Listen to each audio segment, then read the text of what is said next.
You're listening to Within Tolerance Book Club. I'm your host, Dylan Jackson from Protein Machining. I'm Chris Zappettini with Zappettini Consulting. And we are going over the first 12 chapters of Critical Chain by Eliyahu Goldratt. And so I hope you've caught up to us by now. But if not, Chris and I are going to go through a quick overview of kind of what's happened in the book right up until the end of chapter 12. So, Chris, you want to start us off? Yeah. So it's interesting because it starts in the like in a very academic setting, and in like research. Part of the book is like kind of it's Eli going off about how much he doesn't really like the MBA programs. Yeah, and you it was really that, funny. Like, yeah, and you see that like all throughout where it's woven in. Where like Jim, I guess like this one, Jim is probably him more than anything because it's like everybody around him is like, come on, the academics, it's what it's all about. And he's like, why do I have to write papers? I teach really well. Right.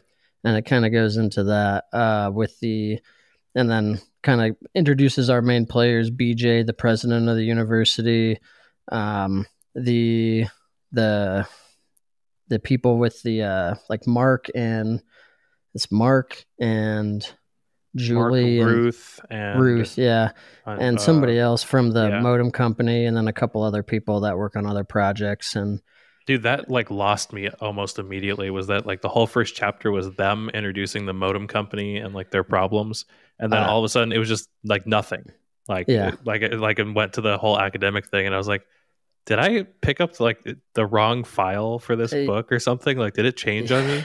Yeah, it does start bizarre, but like I just went through the goal like a couple days ago, and it's just like his style. It's just very bizarre.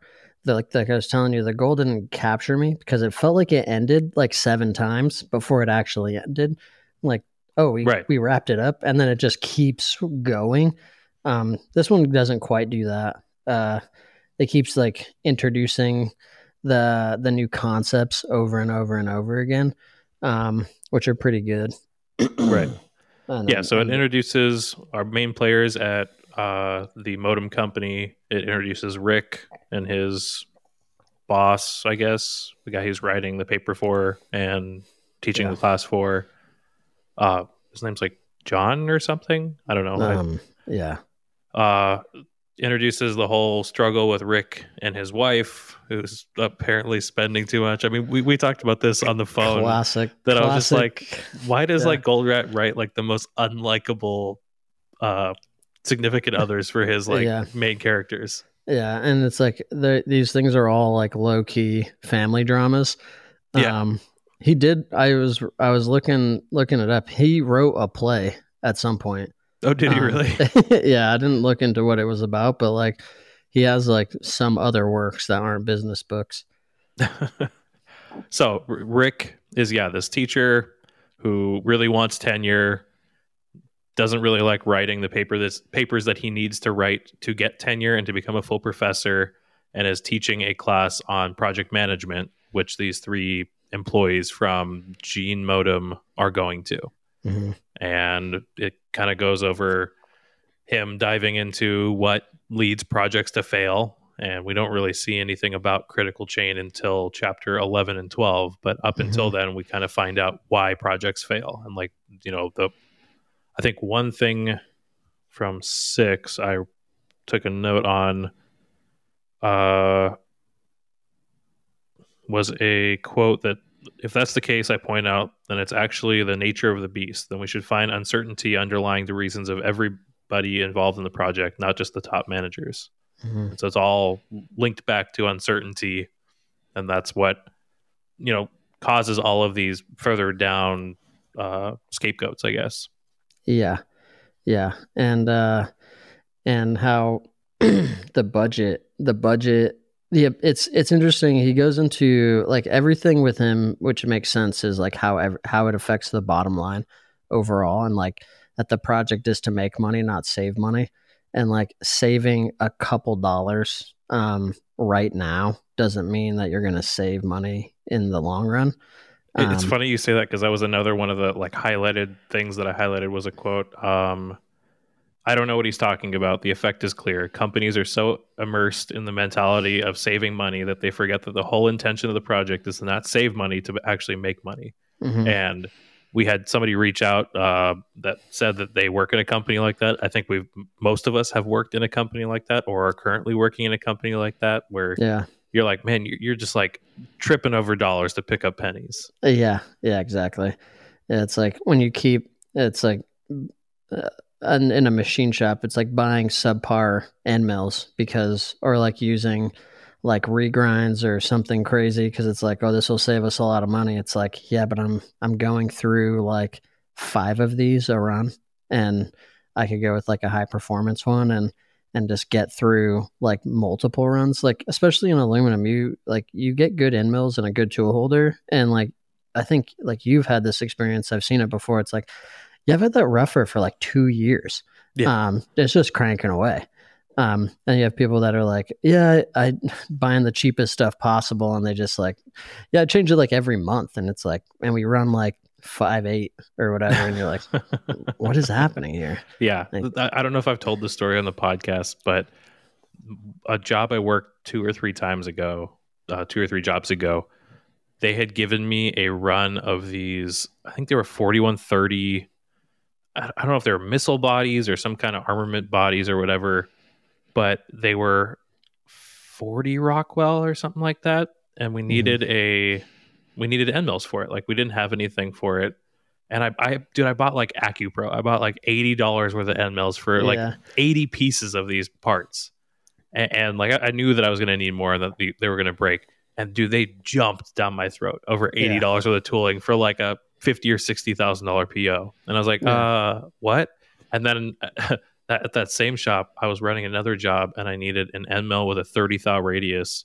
And like these were expensive prototypes. And one guy goes, oh, I got it. And like grabs like a shitty old 3/16 from the drawer and hand stones a 30 thou radius on all of the flutes. I was like, there you go. That's good enough. And I'm like, cool. Thanks, buddy. That'll help. It's like, just because that's some straight Jurassic Park logic right there. It's like, just because you could doesn't mean you should, you know? Right. Like, Exactly. like what are you doing? Charles Beale, at Charles Beale, he was saying the same thing. Is like, at the end of the day, like this, I'm just like reading what he was writing me, is like the customer satisfaction is what matters, and like being able to deliver is what matters. So like you can save some cash, sure, but if you piss your customer off and they're like, fuck you, I'm going somewhere else, like did it matter? Like you saved, like who cares? Like I mean, my example of that is on our really successful turnkey, we like overran the tooling budget, and instead of like entering into this who's paying for what, we just ate it. You know, just ate into the engineering budget, because like we fucked it up. So like now we know for next time. But like customer is super jacked. Like she still posts about it on LinkedIn and stuff, and is like, it's still running, it's still going good. Thanks, Chris and Connor. And it's like, sweet, like that's it right there. You know, right. So like why do these crazy things? Like, because delivery is the biggest thing that matters to most anybody almost all the time. Like people will say like, oh, the price matters, and the price does matter, but also like if you say you're going to do it, you got to do it. Otherwise, like that's the number one thing that we see that's going to cause somebody to pull work from anybody, is that you just don't deliver. Right. And we like start to see that. And it gets into more of it in the second half of the book. Like we see all these, and then beyond that is, does it like, and the big one is, and I don't know if we can relate this to like machine shops so much, but like with projects that we do and everything, is like, does it ROI? Like, does it make sense? Like we say, like, oh, we're going to do this project. It's going to cost $100,000. It's going to take 16 weeks. Which is like, it's a big time commitment on our part, and it's a pretty significant amount of money on the customer's part. And they're like, whoa, like it has to make sense. Like for them to like, are we going to get this money back in a reasonable amount of time? Like, are we still going to have this product in like a year for us to be able to do that? And sometimes they'll scale it back, be like, we need, okay, like 7 weeks, 30 grand seems about right. And we can do that and then get our data from there and go forward with the project. If it makes sense, like we are getting the savings on a small scale, should we go to the bigger version of this? Right. Well, I think machine shops see that on a much quicker turn. Like that's, I think that parallels what we were talking about firing customers and stuff a lot. Yes. Like maybe you're not looking at projects like that, but you're looking at customers like that, where it's like, is me tending to this customer the project in quotes that I want to continue doing? Like, is there ROI to continue making this guy happy? Yeah, that's a good point. Where it's like, no. Oh, right. Yeah. Like every single part I've taken from you has problems, or you've had issues with the drawing or the part. Maybe you're not the customer I want anymore. And like, I loved how Paul, when he was on the podcast, talked about like scorecards for your customers. And like, that's something I really want to start implementing in my shop. Yeah, that's a good one. That is a really good one. So kind of, I guess, like bringing this like back to the book a little bit, or trying to, I'm like, there's something that I thought was interesting that somebody had asked us, which kind of goes into like Goldratt's overall philosophy, which is like, what's the difference between a bottleneck and a constraint? Oh yeah. So Alex Kern asked that, Chief Bo. Yeah, which is like, there is no difference. Because Goldratt's whole thing is the theory of constraints, and so he uses like, that's like his philosophy. I didn't realize that until I was doing some more research, that like the theory of constraints is him, and like he came up with that in the goal, or like prior to the goal, and like when he was in industry, he actually wrote the goal as a kind of a white paper at the company he was working for, and they didn't like it at all. And that kind of really, in like the 80s, and it pretty much like ended up like that ended his career at that company. And then he finally found somebody to publish it, and he kind of like, it ended up being like totally correct, or not totally correct, but like on the right path, and like spoke to a lot of people, and he made like and very interesting career for himself that way. But so like in the goal, the constraint was bottlenecks in the facility, right? Like this machine, that machine, like the bottleneck, non-bottleneck stuff. It's just like, that is an embodiment of a constraint. Right. Yeah. Right? He seems to use bottleneck, the term, as a physical manifestation of a constraint. So like anything that is physically, like, he seems to like to use it when referring to manufacturing processes and like what they produce, versus like anything. Like a constraint could be almost anything, as the book is kind of showing us. Yeah, because he wrote another book. I don't remember what the name of it is, but it is like, because it's like theory of constraint in a plant was the goal, and then project management is this one, critical chain, and then he wrote another one, which is the theory of constraints applied to ERP systems. Oh, really? Yeah. And he wrote that one in like the late 90s, early 2000s, I want to say. Oh, interesting. And so, yeah. So yeah, like in this one, it's like the gating factors to certain, like on a project, like you don't know, like a good example there is like when you're quoting a part, if you look at a part as a project, like, in terms of the things you can control, like it's going to take me a day to program this part, and like 2 hours to set it up, and like probably 6 hours to run it. And that's the things you have control over. Then like, what is like, in terms of the chain of events, there is, what's material delivery look like? What's tooling look like? What's the OS, like if the part has OSP, what does that look like? And that's like out of your control. And so like, how do you build your process around running a part through your shop, or like doing, if you look at it as a project, like what are the things that I can do in parallel while these other things are happening, kind of, like, while I'm waiting for material and tools, I can be programming, possibly like making the fixture if you already have that material, blah, blah, blah. And you just start going down, like just making sure that your constraints aren't really messing you up, and you're not like waiting for each individual thing to happen before you start. Like, how do we gang it up?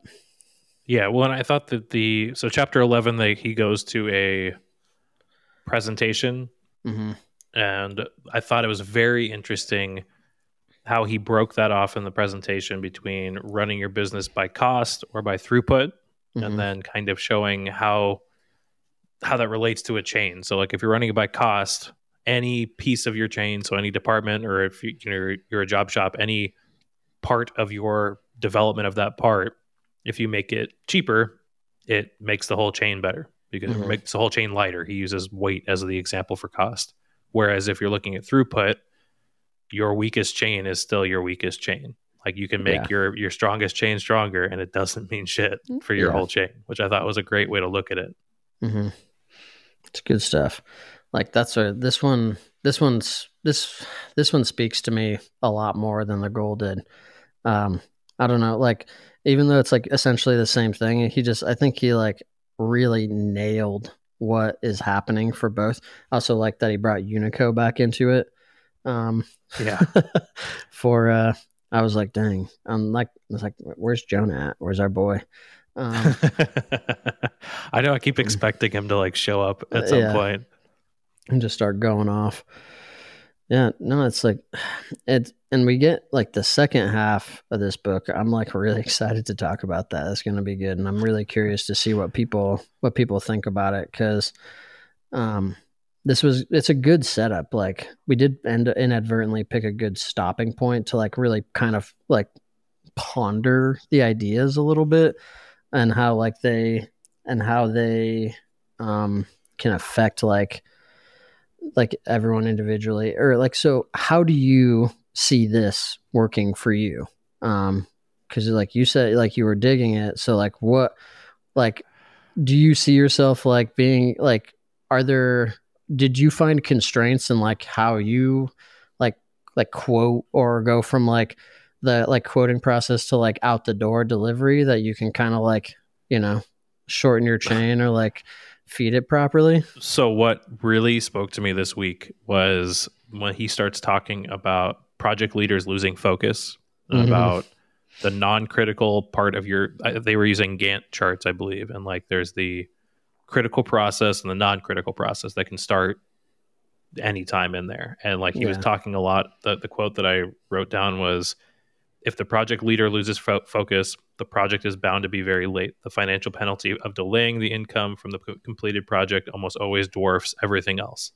And dude, I felt so scattered this week. And like reading that, like I felt, I came home Monday and felt super scattered. And then I read that night, and I was like, oh my God, this is just, it was like, knife to the heart kind of thing. I was like, I am super scattered. And like, I just had a million things going on, like scheduling podcasts and quoting work and running work, and like trying to keep up on all this stuff, and like, checking in material and all that. And like, it really, like, I got home that night and was like, after reading that, I was like, all right, so this thing I'm not dealing with, this thing I'm not dealing with, I'm putting all of these in the back burner. It doesn't matter. These are the things I actually need to work on, because I need to stay focused. And so it was very pertinent and very good timing to read all of this week. That's awesome. That's great. As far as like in general, I mean, I think that, like you said, the constraints and bottlenecks are very similar concepts. And like, I had already, after reading the goal a couple times, kind of extrapolated that to my life and to my business. And so like, I'd already been thinking about it in terms of bottlenecks and not in terms of constraints. But I mean, the constraints on my business are always time. Like, it's Brad and my time. It's the only two people working in there. And so it's like, I have been putting a lot of time into standardizing our workflow, standardizing our tooling, just so that like I can eke back every little bit of time for us. Yeah. I mean, because I got to, I mean, like we hung out. I got to see you work. I mean, it was the end of the day, so you were kind of like wrapping it up, but it's like you were just in front of that machine, Yeah. Boom, boom, boom, and like it's an interesting like that's like kind of similarly. That's a big constraint for us. Is like there's a lot of stuff you can do. You can kind of like manage multiple projects when it's just like screen time, but as soon as you are in front of a machine, which is like that's for both of us. As soon as you're in front of a machine, there's nothing else happening but that. Like you can't realistically work on anything else but when you're in front of that machine. That's just how it is. You can't like switch gears and like start working on like programming another part or whatever. It's like I have to finish this. This has to get done. Or like the churn is like so real. And so like I guess do you see, because I see myself as a constraint on my business. Do you see yourself as a constraint on your business? Yeah. Oh yeah, definitely. Yeah.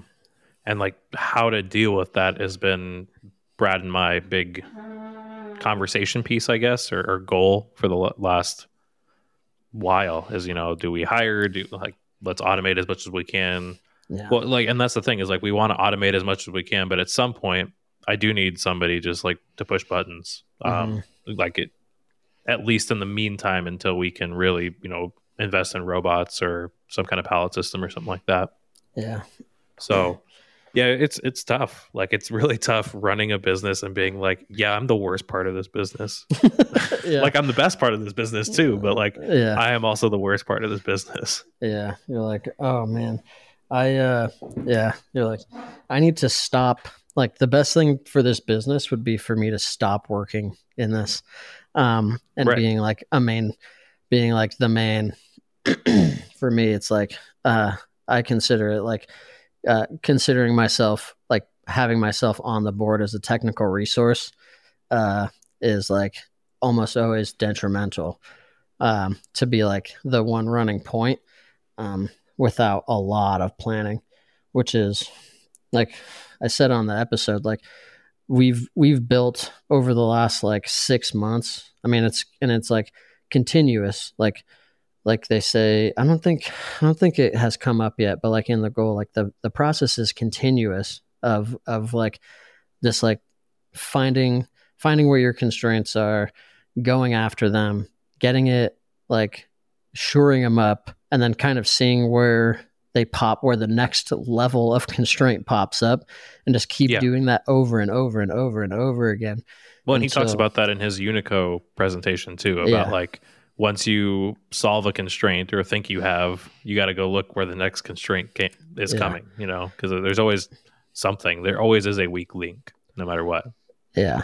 And it's like, you're never like, what is it? I remember reading this in like a textbook in college, which is like a process isn't like fully stable until like the only variability is truly random, which is like, it's pretty hot. It's hard. Like it's so wild to like think about ever getting there, where it's like we're dialed in. It's also like really fascinating to think about like running certain parts of your business intentionally inefficient so that it doesn't put constraints on your business.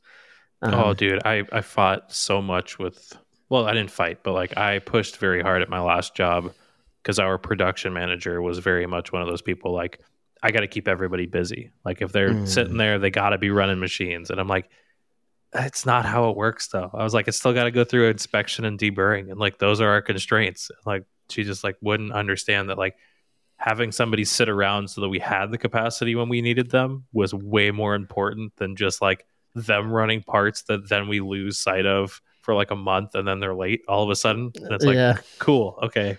Glad we did that. That made sense, makes perfect sense if you don't think about it. Right. Yeah.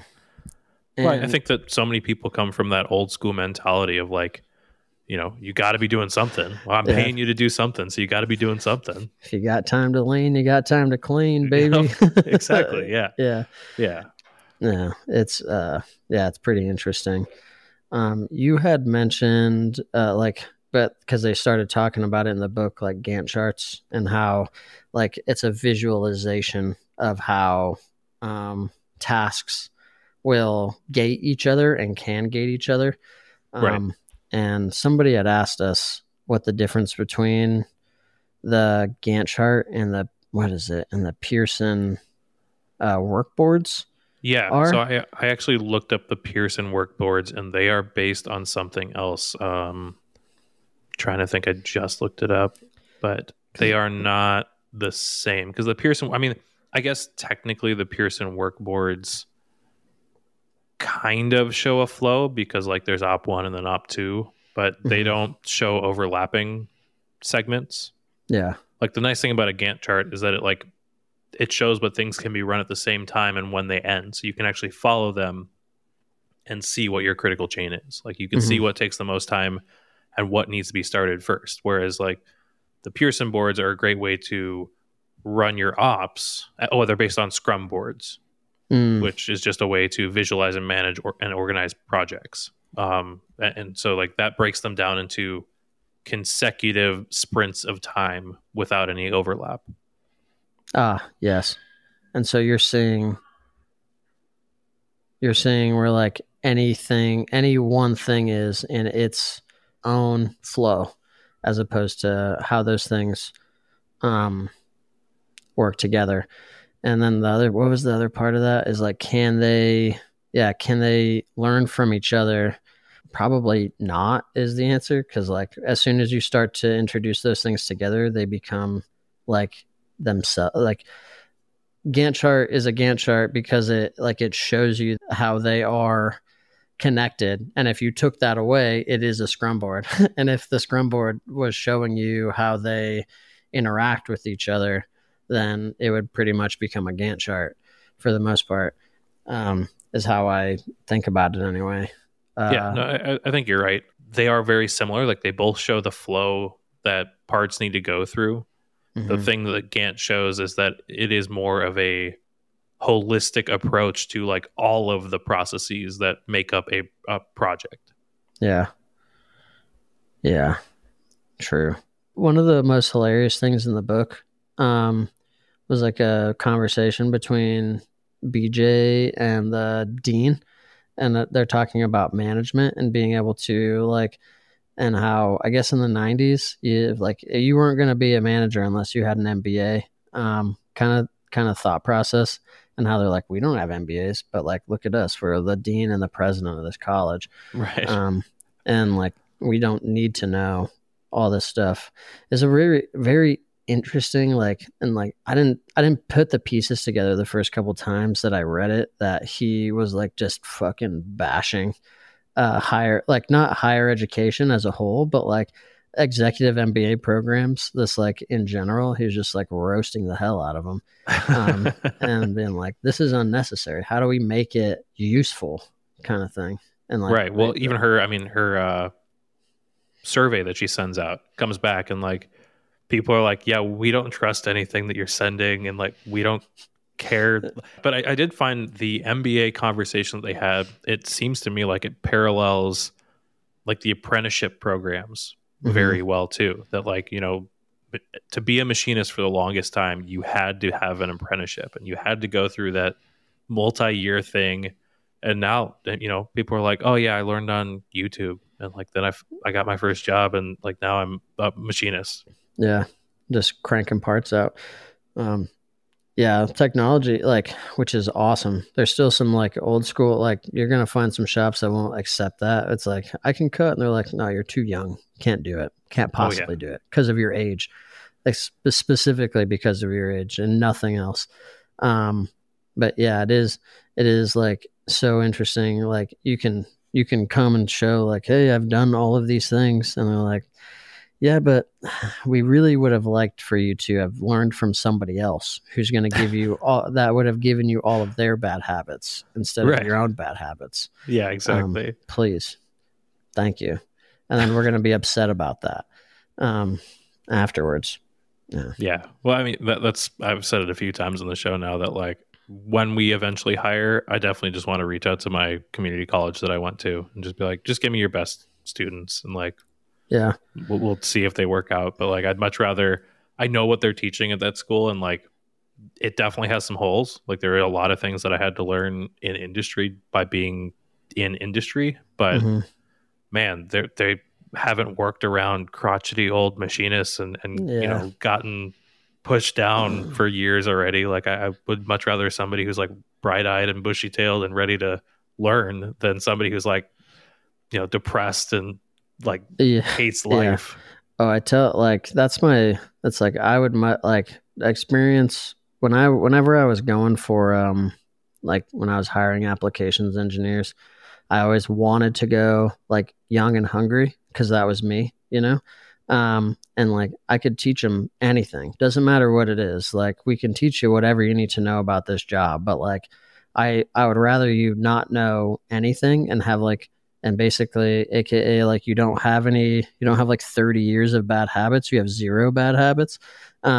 And I can teach you my bad habits, or I could at least like I can make sure you don't have my bad habits. Right. Right, and like make Right. you better than me, When hopefully. I at least know how to deal with my bad habits. I don't know how to deal with everybody's bad habits. Yeah. And the methods in Boston did a co-op program. They had a co-op program where like every semester or something, they would bring in like a group of engineers from like their local, and this was in Boston, the like what is it, Wentworth and WPI Worcester Polytechnic, and they like the students like their whole semester would pretty much be like working at a shop or at Methods doing like mechanical design or like building or like electrical design or something, depending on what their major was and like what Methods needed. And that's like, and that was their whole semester was just that. That's awesome. Which is, yeah, I was sick. And like a lot of people, I know like quite a few people that are still working there. Like I think my buddy Zach Hallowell and Justin Wells have been there for like 12 years or something. And they both got in through the co-op program, I think. I know that's Justin so cool. did. Yeah, it's pretty sweet. It's a pretty good idea. So like maybe you can like talk to your school, like talk to your local community college about like give them to me, and like they still paid them. They're paid also. That's a big thing. But like they got paid to like get school credit, and like I don't know, maybe you can work that out too. Be like, give them to me for a semester, and then I'll give them back to you. And like maybe if they work out, they can like we can keep them. Yeah. Well, I was talking to one of my wife's friends as a teacher at a high school here, and they have an awesome program for construction. Mm-hmm. And they have the deal. I don't know the 100% details of this, but it's something along the lines of like, if you're in the construction program all 4 years and you maintain straight A's in all of the construction classes, you're guaranteed a job at a local construction company. Okay. Yeah. And I was like, that's freaking cool. Like if, you know, if somebody's clearly like keeping up on their studies and able to get through everything, like that's awesome.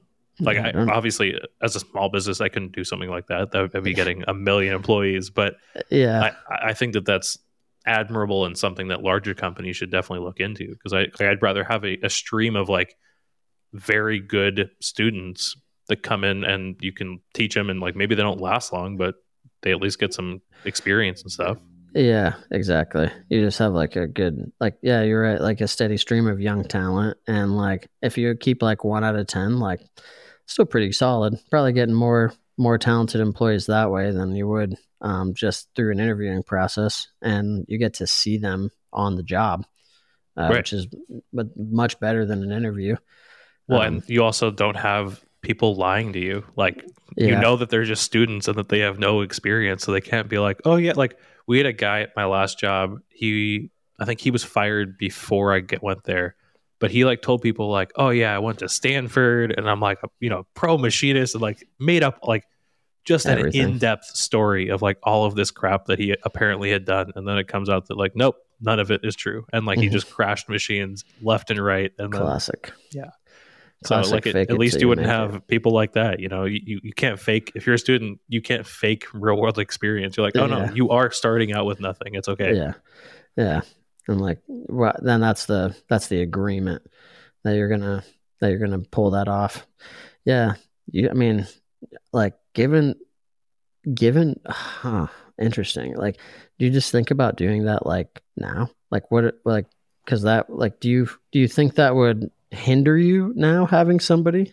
Um Yes and no. Like I feel like it would take me with our current workload. Like if I had somebody tomorrow, I mhm. think I'd give them 2 months of like busy tasks, and my shop would be like so freaking clean and Yeah. amazing and organized. But like I would let them like run machines and stuff when I had something set up, but I would not be able to dedicate the time to teach them for at least Mhm. another couple months. Like I think ideally for me, getting somebody coming off of like Christmas break for like Mhm. second semester, like that's the perfect time. January and February are always a little slow for us. Yeah. Bring somebody in then and start training them, and then off to the races kind of thing. Mhm. Yeah. It sounds like you should start doing that. I am trying to get in contact with my old teacher, who's the head of the program there right now, Yeah. for that reason, to at least start mapping out a roadmap for bringing people on. Yeah, because like, yeah, if you can get yourself out of like loading material into a machine outside of like the first or second piece, that's a win, huge win. Completely agree. Yeah, it's Believe me, really. I want that. Hmm. So, what about you? What are constraints in your business, and how are you trying to solve them? Um, the biggest, like I was saying, the biggest thing is like I'm a constraint currently, just because like I do a little bit of everything, but like that's kind of like a little bit of a cop out answer. Our number one like issue is like, and the probably the biggest problem with the type of business that I run is uh like it's really hard to scale, and that's because like when you get to the point where you have to like do the work, like that's just that's all that you can do. Like, so we can do like right now, like I do a little bit of like I'm doing some on-site stuff, and I'm doing some like contract programming, and I'm like working that out. And then, but like in Scoob, Chris was doing like a handful of other projects up until like 2 weeks ago, or last week, when now like we got the job, like, and like another job fired back up where we're on site, and like boom, oh, he's off the board instantly as a resource, like for 2 months. Yeah, Um, and like same thing, James is on site. Brian right now, like we're waiting, so he's like kind of able to float around a couple other projects. And so the biggest, like, but once we start building, then that's it, we're done. And so the thing that we're trying to do, and it's like why we bought a machine, and why I've been working on this system for so long, is like how can, and like where we're like working on like being able to like buy the tools and like buy everything, and like have, and like kind of provide like the whole solution, is being able to like take our on site time down to like as little as possible, because that is what really messes us up the most. And like, so if we can get like what would take 4 weeks, because we're building the fixtures on the customer's floor and all this other stuff, to like 1 or 2, that's a huge win, because that's like more time being able to like work on other projects. The biggest, like almost always the thing that like messes our chain up is when we don't buy stuff, and like one of the projects we're working on now, the customer's buying the robot for us, and we're ready. Like it's designed. We've bought everything we agreed to buy, like in terms of like guarding and like the end of arm tool and everything. And the robot's not going to show. Like the robot might ship like the 19th of December. And so we're just kind of like, now it puts us in this weird limbo state where we're just waiting around. Like it's enough time that we might be able to do another project, but like it has to be a very specific kind of project, Right. because the timeline is so short. Just kind of waiting around for things to happen, and so like our biggest thing, our biggest goal right now is like improving the process that we have in place and taking more ownership of the projects as we go forward. Well, yeah, I Because imagine if you go in there with like work holding, tool holders, you've already got that all decked out in CAM, and you can just, yeah, really cut that programming time down a lot.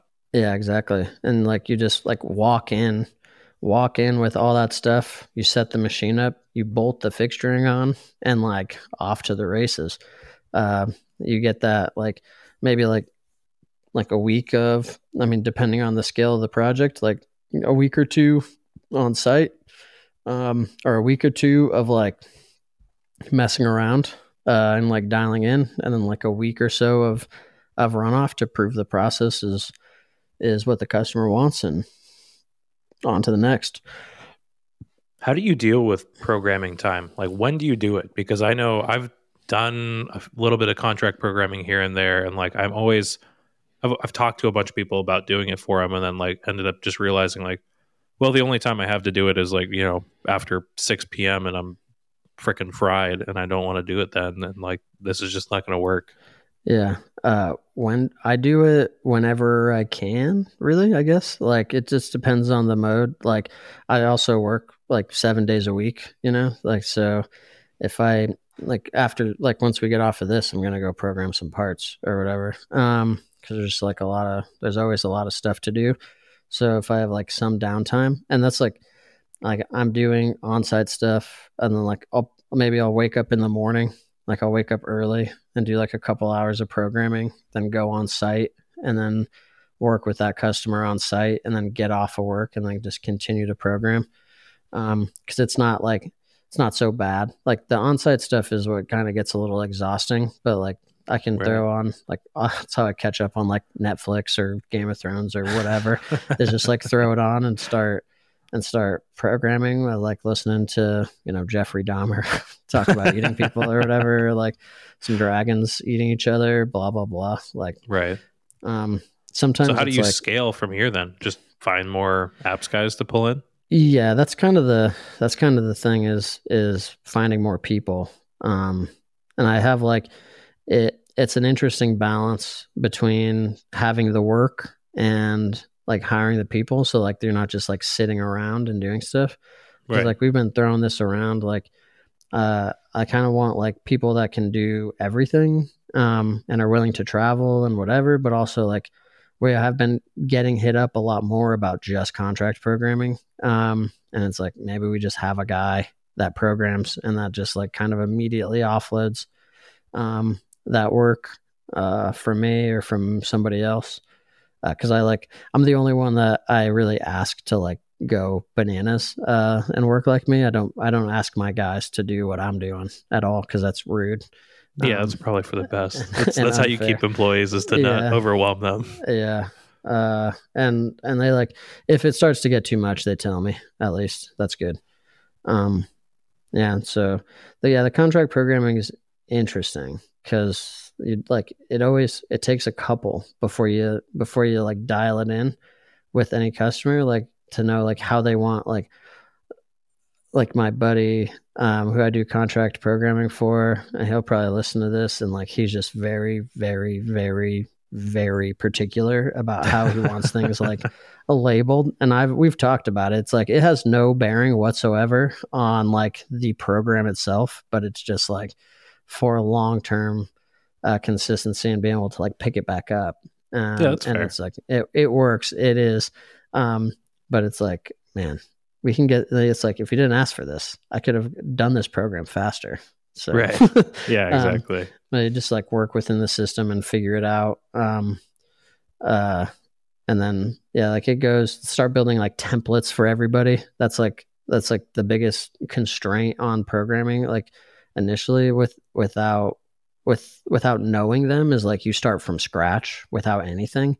But with them, like I only program their DMUs. That's the only thing we program for them.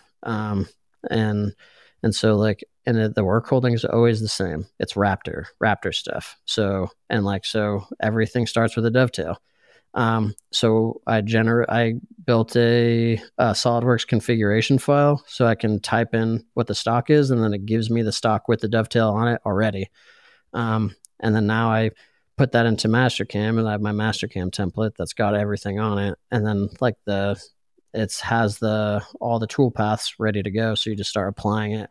So like went from taking like a lot of time to getting to a program to like, I just like removed all the things that like from the setup that suck. And boom, now we go. So like all those constraints that I had on like how to get there are gone, where like I can sometimes, if I'm like really set up, I can get the file set up like and ready in like about an hour. And we're like, that's awesome. Yeah. From like email to starting to program. And that took like a while before. And then as we go, just building a tool library. So then every part, I don't have to go build tools every time. It just gets faster and faster and faster. And we try and do that with like everybody. That's a big thing. That's a big constraint I see on like almost everybody really is tool library, fixture library, and like tool path library is everybody like it's so interesting when you'll see places that are like pretty dialed in, like even these guys, like they're pretty dialed in, in certain aspects, like in terms of how they want the like file to look and whatever, but they don't have a tool library for themselves. I have like the tool library that I have is something that I built because I was annoyed. It's annoying and I'm lazy. And I don't want to do it. I don't want to do the work twice. I want to get it done as fast as possible. So I just like build it, save it with everything. If I have to change the holder, then I just save that as a different tool. So now I have two configurations of that tool, Right. and like different lengths and whatever. Cause like the goal I see with like first run, like NPI parts is how do I get to knowing if my program is good as fast as possible. Like I just need to get this out of the door. And you just see a lot of people like I'm working with another company right now who they've had a MAM 72100H for a year, with a Fastums 10 pallet Fastum system. And they have 2 of those pallets set up and like, that's it. And so I'm working to like get like, and it's a Kurt Weiss. It's like a riser with a Kurt Weiss and a fucking fixture in it. So it's like very specific. And then it's like some weird custom dovetail riser in there.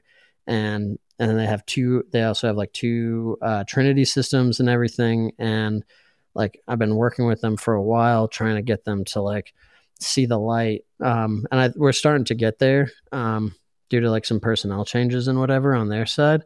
But like we're starting to see like, oh, there's like, we don't have to wait for there to be like a million pieces to automate. We can automate 2 pieces. Like we can automate 5 pieces. It's just a mentality shift. And did you tell them, hey, you know, the 100H is supposed to be 100 hours of unattended machining, right? Yeah.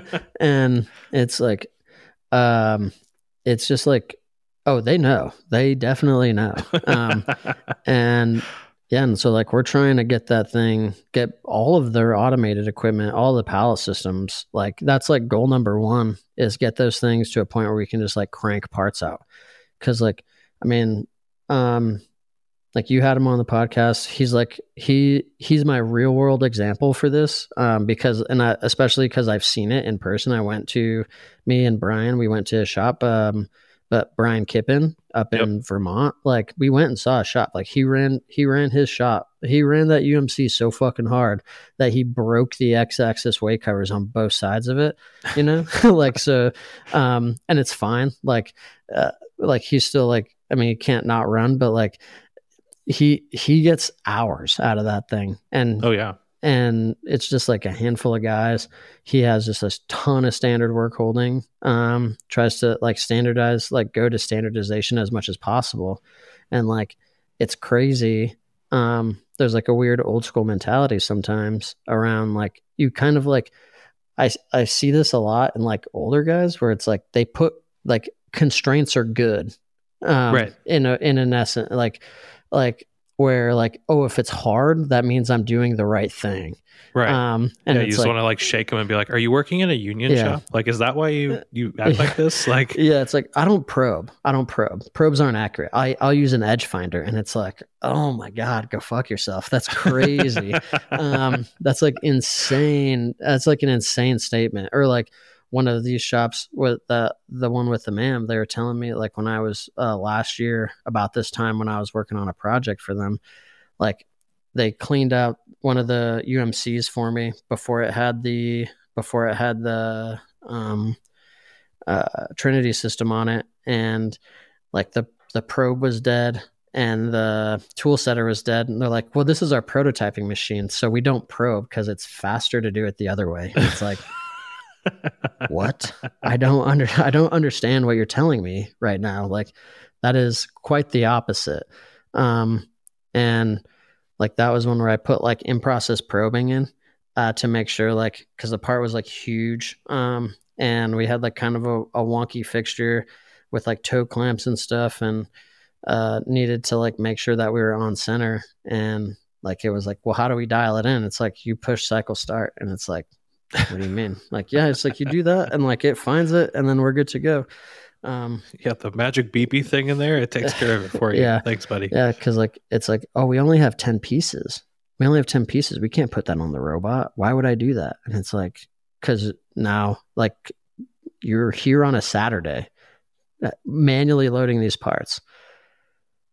Do you not see like Right. how like if you could just do one and then let the robot do the rest? And you see like people put artificial constraints on themselves. I'm like kind of picking on the shop a little bit because like I see a lot. Like it's the one that's like I've been talking to them, so like they're fresh in my mind. Right. But like they're like, oh well, I'm like the Trinity on this machine, it's not that good because we're like limited in tools. On like UMC 750, they have like 40 tools, and then you go around to the side, they have like 10 tools in it, right? And it's like, so because you might run out of tools, you didn't even think to try and put more than one job in this thing. You literally held yourself back, and and you're like, well, at some point it's gonna fuck me, so I'm just not gonna do it. Like I don't want to hit that. I just love too the mentality, like because I've talked to a lot of people about robot systems or Aroas or whatever. Yeah, and you know, we're having those pre-purchased like conversations of like, we might not have enough tools for these kind of things. Maybe we shouldn't go down that rabbit hole. Whereas this shop just bought it and then was like, oh yeah, but I don't want to use it because it's there's this constraint that I put on myself. Yeah. And like another one is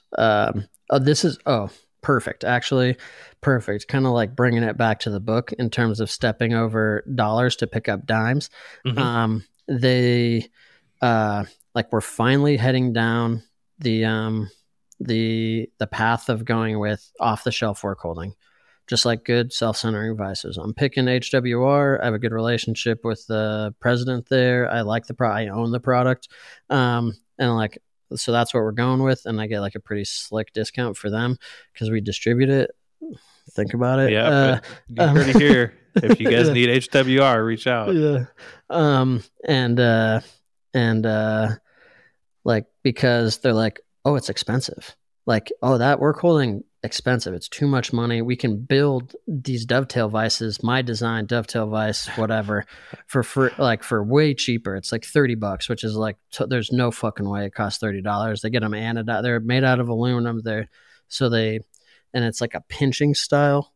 So he anodizes it and it pinches, and like so it has like you can deform it permanently. I was gonna say it has a lifetime. Like there is an end of life for sure. Yeah, and like one of the shops I worked at before this, like South Bay Solutions, this particular guy worked there before me, and we were still using it. And like you would cut dovetails and then go and like find the one that it fit in well, and then that's how you would do it, because it's like you need to remake them over time. Yep. And so it's like, And then it's like, oh, you're right. Yes, that is cheaper for sure in essence. But is like, you are the CTO of this company. Should you be making work holding for this?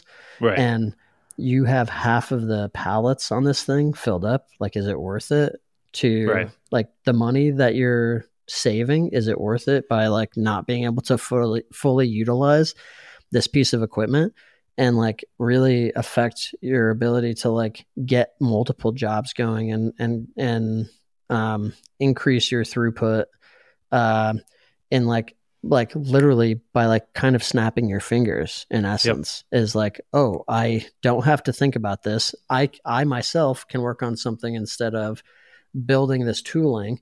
And now I can think about, oh, I can, instead of building tooling while I'm waiting for those jaws, for those vices to come in, I can be programming and just like getting things ready to go for when that work holding comes in. And like, and just like thinking about it, like it's been a year, like over a year, and now we're finally doing it. And like this, like the opportunity cost and all that time is immense. I mean, like it's truly like almost intangible because like they weren't tracking the costs. But like you can only imagine, like, well, I'm not going to dovetail this many pieces. I'm not going to build these many fixtures. I'm not going to do this, blah, blah, blah. Like, it's, well, I mean, it kind of goes back to the steel company example in the book. Yeah. Where like they're tracking the wrong metric. They're like, oh, I want all my spindles turning, blah, blah, blah, like, and it's like, yeah, but you're just making your own garbage and like nobody cares. Like I've fought with bosses in the past about buying soft jaws versus making them. And they're like, no, it's so much cheaper this way. I'm like, yeah, but is it though? Like, because I'm making soft jaws now instead of making parts. Yeah. It's like you tied up a work center for a day and to make something that is consumable. Yep. That makes us literally $0. Like we lose money doing this. Like that's crazy. It is like crazy. I understand people bootstrapping it, and like if you've got one machine in your garage and you are really trying to pinch every penny, sure, make your soft jaws. Yeah. But man, if you're like a business and you're like you got parts that are waiting, don't make soft jaws. Yeah. You have parts that are like on the verge of being late, and you're like, break the machine down. We're gonna make something that we can get for like $30, and it'll just show up tomorrow anyway. Yeah, and it'll be perfect because they specialize in it, and we don't. Yeah, it's like, dude, that's like, I mean, like that's a 3-3-aught part, depending on how you make it, like, or 2-aught part, like. It's not nothing. Like, come on. It's just not worth it. Yeah. 100%. No. It's it's like, it is fascinating. Like there's artificial constraints, and like just constraining yourself is something you see all the time.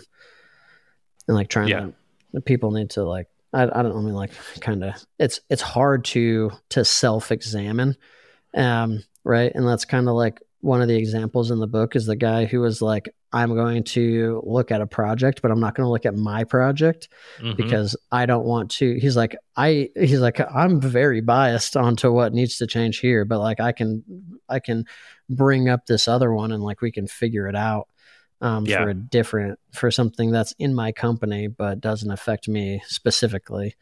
Yeah, well, I highly recommend, and I've said it on the show before, find yourself some peers to talk business with. Like get a group chat going on Instagram, even just reach out to random people, find somebody you can talk about like your day-to-day problems, and you'll be surprised at how much people are like, why are you doing it that way?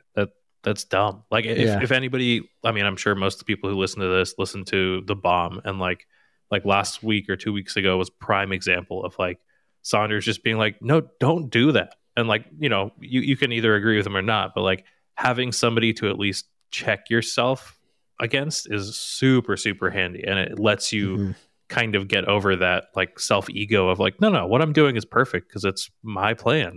Yeah. Yeah. It's like, there's nothing wrong with gut checking at all. Right. Like even if somebody's like, no, that's good. And it's like confirmation, but like even just a different perspective on things, for anything cutting parts, tool selection, processing, like business, the whole gambit. Like finding people to talk to is huge. Like I talk to, like, for me, and like you do this internally, I do it internally, where like if something is happening in the company, it's like I'm going to talk to my people, and like what do you guys think about this, before we start doing anything like crazy, because you just never know. Like you just get blinders on, right? Like you get so wrapped up in stuff that you're like, oh yeah, no, this is perfect, I'm winning. And then somebody's like, did you think about X, Y, and Z? And you're like, that blows up the whole fucking plan. It's toast. Yeah. Like when you get that logical fallacy too of sunk time, and you're like, well, but I've already gone down this route for 3 weeks now. It must be the right one. I can't go back now. Yeah. You're like, nah, you should probably just stop that. It's stupid. That is a really difficult skill to learn. And like a lot of people, like there's two things there, which is like project triage, and which is like what I guess like the whole thing is project triage is like, when do you just like fucking break glass and start shooting? And like, I'm done with this. Like I finished, like I took it to it's extreme, it's not working, and you just need to be like, all right, well, I guess we got to start over. And it's like, but we can't. It's like, but we have to. Yeah. Like it's time to blow it up and start from scratch. Let's do it. Yeah. Cause like it's, like there's always, you can band-aid and band-aid and band-aid. You just end up going down this like endless rabbit hole of band-aiding. I've seen it a lot in like on the project side, where you're trying to like get something going very, very quickly. And instead of like, and this is like a really weird example of this, which is instead of just like stopping and being like, we need to figure this out, you're just trying to go down this like, how do we get it done as fast as possible, over and over and over and over again, instead of just doing it the right way, and or like taking time to like figure it out. It's like, I don't have time for this. And then like you're like 6 weeks into it, and it's like, wait, like everyone's mad. We've pushed the customer off 5 times already because we keep telling them the end of the week and our solution keeps failing. Like, shouldn't we have just told them 2 months, like 2 months ago? Like, right. Yeah. And then just let it, and then tell them like, hey, it's not working. We got to take a step back and figure this out. And it's going to take a little bit of time, as opposed to being like, no, I think we're 30% sure this this thing is going to work. So let's just fucking run with it and keep going. Yeah. And like you see like a weird, like that's another, I guess that's not quite sunken cost, but it's like, it's just like a kill your darlings type of moment where like you're just attached to like, we just have to get it done now. And you just don't just beat your head against the wall. I mean, you can do see that with prototyping parts too, where it's like, oh, I'm just going to do this really janky setup because I just need to get through it. And like you find yourself like, dang, it's taken me longer to set up each one of these parts individually, like, because I'm trying to not build a fixture than it does take to run it. And it's like, I should just build the fixture already and like get it going. It's like, no, I can't. Well, then you get like one op into it and you're like, well, now I can't build the fixture because I'm already, and then like, by the end you're like, all right, so I've done 8 janky setups for a 2-up part and it sort of meets print. Cool. Thanks. Yeah. This is a good idea. Yeah. Well, let's kind of wrap up the first 12. If you had to take away one thing from the first half of the book, what is your guiding principle from this half? From this half, it seems like don't get an executive MBA. That's bad news. but no, for real. It's mostly the stepping over dollars to pick up dimes. The thing that you really need to focus on with any project is that you really need to think of the long-term ramifications of delivery versus cost. That like overrunning cost to deliver is ultimately going to be your best decision.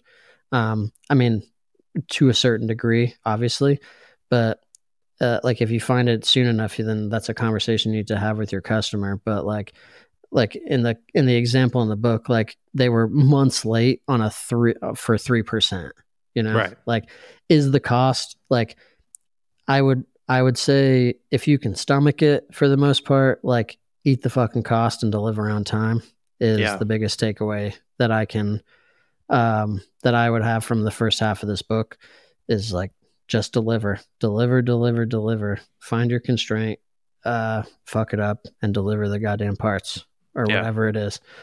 Well, and your reputation is so hard to come back from in this trade. Like unless you are like in dire straits and you absolutely have to save that $10 or $1,000 even on like a special tool holder to finish a part on time, I will spend money hand over fist to make sure that like I get stuff.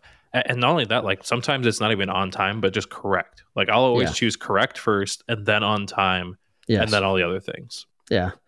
Yeah, that's a really good point. Like delivering garbage on time is also not really going to get it done. Right, exactly. Yeah. Like I would much rather be known as like, well, yeah, he might push the deadline a day or two here and there, but like I can take his parts to the bank. They are always 100%, and like that's what I shoot for every time. Yeah, absolutely. And it's not really discussed in the book like as a topic, but it is kind of shown like through the dialogue and everything between like Rick and his peers and like BJ and and her peers and everything that like I mean like this is like an obvious thing, but like communication is so key to everything. Like communication is almost like the most important thing. So like in your case, like you're talking about pushing deadlines and things like that. If you're gonna be late, to be correct, like have the conversation.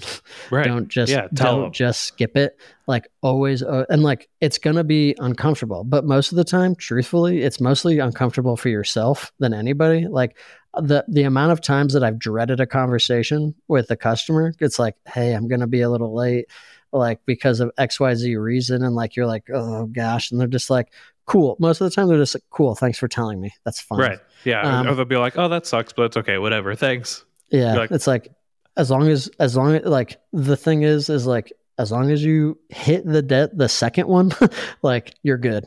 Right. Don't push it back 3 times. Yeah. That's the key. Hit the second one and be correct. And like, for the most part, that's like being stand-up is being a stand-up person is like very, very good.